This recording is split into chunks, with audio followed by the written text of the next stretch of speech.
Hello and welcome back everyone. તો સ્વાગત છે આપ સર્વેનું ફરીથી એકવાર જુનિયર ટેસ્ટના ડિજિટલ પ્લેટફોર્મ પર. તો આજે આપણે જોવાના છે ફોરેસ્ટ ગાર્ડના મોસ્ટ ટાઈમ એવા પ્રશ્નો જે આગામી આપણે ફોરેસ્ટ ગાર્ડની પરીક્ષામાં પૂછાવાના છે.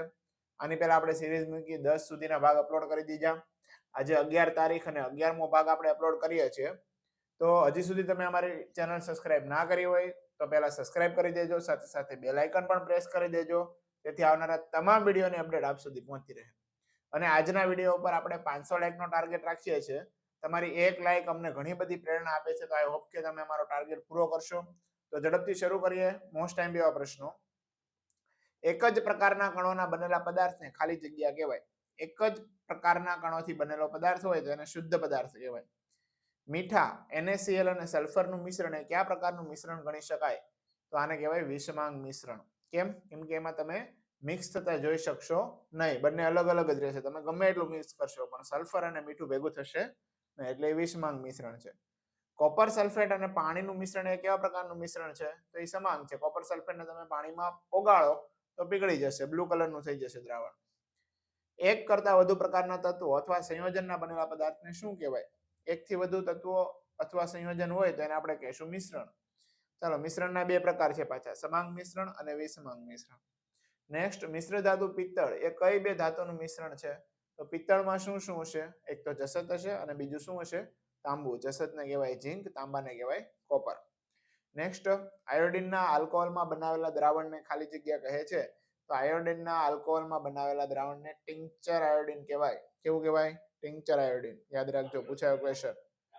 કાર્બન ડાયોક્સાઇડ વાયુનું પાણીમાં બનાવેલ દ્રાવણ કયા નામે ઓળખાય? તો કાર્બન ડાયોક્સાઇડ જો પાણીમાં હોય તો એને આપણે કહીશું સોડા વોટર. તમે જે સોડા પીવો છો એ જ સોડા વોટરની વાત છે. એની અંદર કાર્બન ડાયોક્સાઇડ પીગાડેલો હોય પાણીમાં.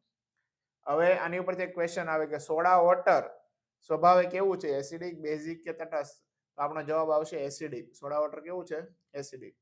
હવા એ સમાંગ મિશ્રણના મુખ્ય બે ઘટકો કયા કયા છે? તો હવાના મુખ્ય બે ઘટકો કયા કયા? ઓક્સિજન અને નાઇટ્રોજન.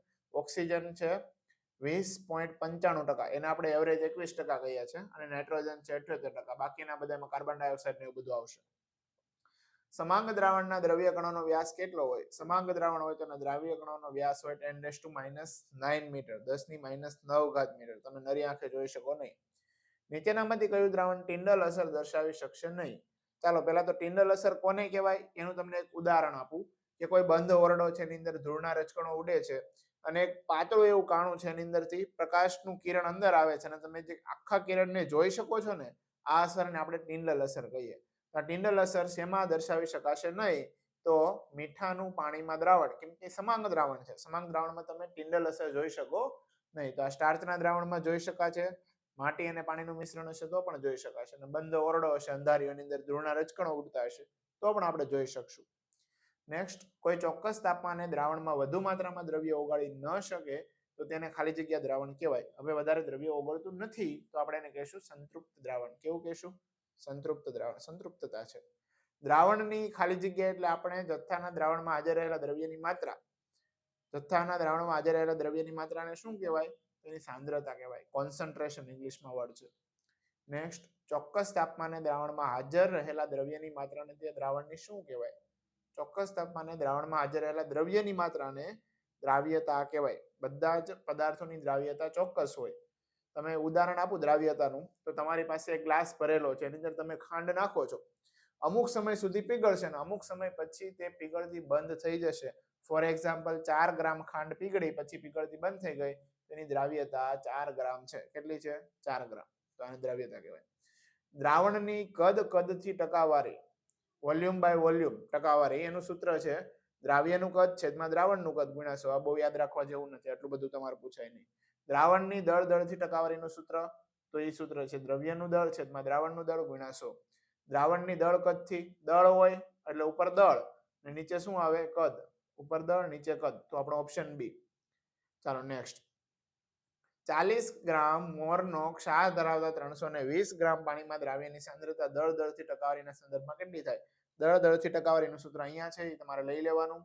દ્રવ્યનું દળ દ્રાવણનું દળ ગુણ્યા 100, તો તમારો જવાબ આવશે ઓપ્શન સી, 11.1%. મિશ્રણ કે જેમાં ઘન કણો પ્રવાહીમાં વિખરેલા હોય તેને ખાલી જગ્યા કહેવાય. ઘન કણો પ્રવાહીમાં વિખરેલા છે તો એને કહેવાય નિલંબન. નિલંબનનું ઉદાહરણ આપું તમને, તમે પાણીની અંદર ચોકનો ભૂકો નાખો તેને નિલંબન કર્યું કહેવાય, કેમ કે પાણી છે પ્રવાહી છે, એની અંદર આપણે ઘન કણો નાખ્યા તો નિલંબન થઈ ગયું. નીચેનામાંથી વિષમાંગ મિશ્રણ કયું છે? વિષમાંગ મિશ્રણ છે આપણું રેતીનું પાણીમાં દ્રાવણ. તમે રેતીને પાણીમાં નાખો તો પીગળવાની નથી, તો આને કહેવાય વિષમાંગ દ્રાવણ. કલીલ દ્રાવણ કયું છે? તો કલીલ છે આપણું દૂધ. નેક્સ્ટ કલીલ. પછી કલીલ દ્રાવણનો વિશિષ્ટ ગુણધર્મ કયો છે? તો એના વિશિષ્ટ ગુણધર્મો જો એટલે ઉપર મેં સમજાવ્યું નહીં તમને, અહીં આવી ગયા છે. વિષમાંગ મિશ્રણ હશે પેલું તો, પછી સ્થાયી મિશ્રણ પણ હોય, પ્રકાશના કિરણપુંજનું પ્રકીર્ણન કરે, તમે ટિન્ડલ અસર પણ જોઈ શકો છો. આ બધા જ ગુણધર્મો કલીલ દ્રાવણના છે. નીચેનામાંથી ફીણ કલીલ કયો છે? ફીણ તો ફ્યુમાઇસ પથ્થર. ફ્યુમાઇસ પથ્થર તમે દરિયા કિનારે જાઓ અને ફીણમાંથી બનેલો જે તમને પથ્થર જોવા મળે ને ફ્યુમાઇસ પથ્થર કહેવાય, તો એ કલીલ છે. પરિક્ષેપિત કલા ઘન હોય અને વિક્ષેપન માધ્યમ પ્રવાહી હોય. ઘનની અંદર પ્રવાહી હોય એવું શું છે? તો મિલ્ક ઓફ મેગ્નેશિયા. શું છે? Milk of magnesia. પાયસ અથવા ઇમલ્શન. મિલ્ક ઓફ મેગ્નેશિયા તમને ક્યાં કામ લાગે એ તમારે નીચે કમેન્ટમાં જણાવવાનું છે. ઓકે, સર્ચ કરજો, થોડીક મહેનત કરજો. પાયસ અથવા ઇમલ્શન કયું છે? ઇમલ્શન કોને કહેવાય? તો આ દૂધ છે એ ઇમલ્શનનો પ્રકાર છે. પ્રવાહીની અંદર ચરબી ઓગળેલી હોય તો એને કહેવાય ઇમલ્શન. વિક્ષેપિત કલા પ્રવાહી હોય અને વિક્ષેપન માધ્યમ વાયુ હોય. વાયુની અંદર પ્રવાહી આટા મારતું હોય તો એને કહેવાય એરોસોલ. તમને જ્યારે સખત શરદી થઈ ગઈ હોય, દવા કામ ન લાગતી હોય, ત્યારે તમને ડોક્ટર એરોસોલ આપે, જે દવા તરીકે આપે. એનો સ્પ્રે છંટકાવ, તો એરોસોલનું ઉદાહરણ છે. તમે બોડી સ્પ્રે લગાવો છો એ પણ એરોસોલનું ઉદાહરણ છે, ગેસ વગરના સ્પ્રે. ચાલો નેક્સ્ટ. જેમસ્ટોન કેવા પ્રકારનું કલીલ છે? જેમસ્ટોન રત્નપથ્થર, તો એ ઘનસોલ છે. નેક્સ્ટ. કલીલ દ્રાવણમાંથી કલીલ પદાર્થોનું અલગીકરણ કઈ પદ્ધતિ દ્વારા થાય? કલીલમાંથી કલીલ બહાર કાઢવા છે તો એને સેન્ટ્રીફ્યુગેશન કહેવાય. સેન્ટ્રીફ્યુગેશન તમને ઉદાહરણ આપું તો તમારું લોહી હોય, લોહીની અંદરથી રક્તકણો અલગ કરવા છે તો એક એવી સિસ્ટમમાં મૂકવામાં આવે, એ ગોળ ગોળ ફરે. તો ગોળ ગોળ ફરે એટલે શું થાય? જે વધારે વજન વાળું છે તળિયે જતું રહેશે, ઓછા વજન વાળું ક્યાં રહેશે? ઉપર. તો આ સેન્ટ્રીફ્યુગેશન કહેવાય. પદાર્થનું એક અવસ્થામાંથી બીજી અવસ્થામાં રૂપાંતર થવું તે કેવા પ્રકારનો ફેરફાર છે? અવસ્થા બદલે તો ભૌતિક. કેવો? ભૌતિક. તમે વાયુમાંથી પ્રવાહી કરો, પ્રવાહીમાંથી ઘન કરો, બધા ભૌતિક ફેરફાર છે. સળગવું એ કેવા પ્રકારનો ફેરફાર છે? સળગવું છે રાસાયણિક ફેરફાર છે. ઓકે. નેક્સ્ટ. દરિયાના પાણીમાંથી શુદ્ધ મીઠું કઈ પદ્ધતિ દ્વારા મેળવી શકાય? તો બાષ્પીભવનથી પણ મેળવી શકાય અને સ્ફટિકીકરણથી પણ મેળવી શકાય. આપણા જે અગરિયાઓ છે કઈ પદ્ધતિ વાપરે? બાષ્પીભવન વાળી. બધું પાણી આવે દરિયાનું, એના અગરના જે બોક્સ બનાવેલા એમાં પાણી ભરાતું જાય અને જેમ જેમ બાષ્પીભવન થાય મીઠું વધે, બાકી બધું પાણી ઉડી જાય. મીણબત્તી સળગવાની ક્રિયા દરમિયાન કયો ફેરફાર થાય? મીણબત્તી સળગે તો ભૌતિક ને રાસાયણિક બે. કેમ? સળગે તો ઘનમાંથી પ્રવાહી થયું, રાસાયણિક શું થયું? પ્રકાશનો ઉદ્ભવ થયો. ધાતુમાં સામાન્ય રીતે કયો ગુણધર્મ જોવા મળે છે? તો ધાતુઓનો સામાન્ય ગુણધર્મ એક તો ચળકાટ ધરાવે, વિદ્યુતના સુવાહક પણ છે, તણાવપણું પણ ધરાવે. આ બધાના ગુણધર્મો છે. અધાતુઓમાં જોવા મળતો ગુણધર્મો, તો અધાતુ વિદ્યુતના અવાહક છે. કેવા છે? અવાહક.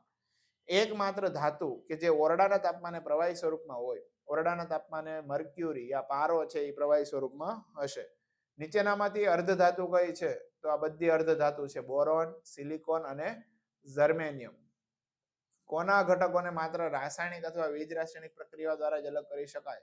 તો સંયોજનને રાસાયણિક અથવા વીજ રાસાયણિક પ્રક્રિયાથી જ અલગ કરી શકાય.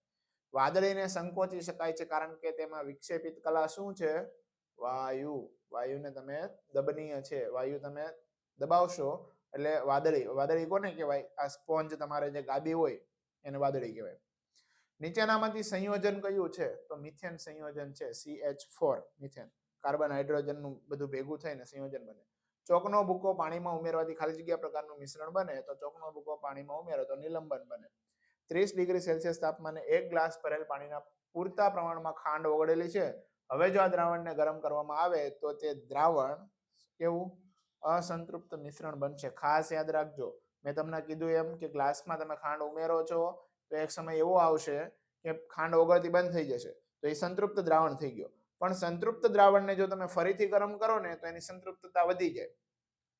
રેડી? તો એની સંતૃપ્તતા વધશે. કેમ? કેમ કે તમે એને ગરમ કરો છો તો એના કણો વચ્ચે જગ્યા થશે અને ત્યાં ખાંડના કણો ગોઠવાઈ જશે. નીચેનામાંથી કયું અલગ પડે છે? અલગ શું પડે છે? તો સ્ટાર્ચનું દ્રાવણ અલગ પડે. કેમ? કેમ કે મીઠાનું દ્રાવણ, ખાંડનું દ્રાવણ સમાંગ મિશ્રણ છે. સ્ટાર્ચનું દ્રાવણ વિષમાંગ છે. નેક્સ્ટ. નીચેનામાંથી કયું નિલંબન છે? નિલંબન છે પાણી અને ચોકનો ભૂકો. રેડી? નિલંબન શું હોય? તળિયે બેસી જાય. તમે લાંબા સમય સુધી ચોકના ભૂકાને પાણીમાં રાખો, તળિયે બેસી જાય, નિલંબિત થયું કહેવાય. નીચેનામાંથી કયું પ્રવાહી કલીલ છે? પ્રવાહી ભેગું થયું છે તો બધું. ફેસ ક્રીમ છે તમારું એ પ્રવાહી છે, ઇમલ્શન પણ, દૂધ પણ, આ બધા જ. નીચેનામાંથી કયું અલગ પડે છે? તો અલગ શું પડે છે? તો ગ્રેફાઇટ અલગ પડે. ગ્રેફાઇટ કોને કહેવાય? તમારી જે પેન્સિલ છે, પેન્સિલની અંદરનો સળિયો છે ને આપણે ગ્રેફાઇટ કહીએ. તો પિત્તળ ધાતુ છે, હવા, વાયુ છે, રેતી. તો આમાં બધામાંથી અલગ કોણ પડશે? ગ્રેફાઇટ. કેમ કે ગ્રેફાઇટ અધાતુ છે. કલીલ તરીકે કોણ વર્તી શકે? કલીલ તરીકે પાણી અને ચોકનો ભૂકો વર્તી શકે. 2 કે તેથી વધારે પદાર્થોના સમાંગ મિશ્રણને શું કહેવાય? તો એને આપણે કહીશું દ્રાવણ. અહીંયા સુધીના આપણે પૂછાય એવા મોસ્ટ એમપી ક્વેશ્ચન લીધા છે. એની પછી તમારા માટે થોડા ક્વેશ્ચન મેં બનાવ્યા છે. ઈચ્છા થાય તો આના આન્સર તમારે ચોપડીમાંથી ફાઇન્ડ કરવાની ટ્રાય કરવાની. જો 47 થી લઈ અને ક્યાં સુધીના છે? વિડીયો પોઝ કરીને આન્સર શોધી લેજો. 47 થી લઈ અને છેક 70 સુધીના ક્વેશ્ચન તમારે જાતે શોધવાના છે. ઓકે, એટલા બધા ઇમ્પોર્ટન્ટ નથી કેમ કે ઉપર આપણે બધું કવર કરી લીધું છે. જે કોઈને વધારે ઈચ્છા થતી હોય તો આના આન્સર ફાઇન્ડ કરવાની ટ્રાય કરવાની, જેથી તમને એમાંથી બીજા સવાલ પણ મળી શકે. તો અહીંયા આપણો વિડીયો પૂરો થાય છે અને આઈ હોપ કે તમે આપણો ટાર્ગેટ છે પૂરો કરશો 500 લાઈકનો. ફરીથી મળીશું આવા જ વિડીયો સાથે. ત્યાં સુધી જય હિન્દ, વંદે માતરમ.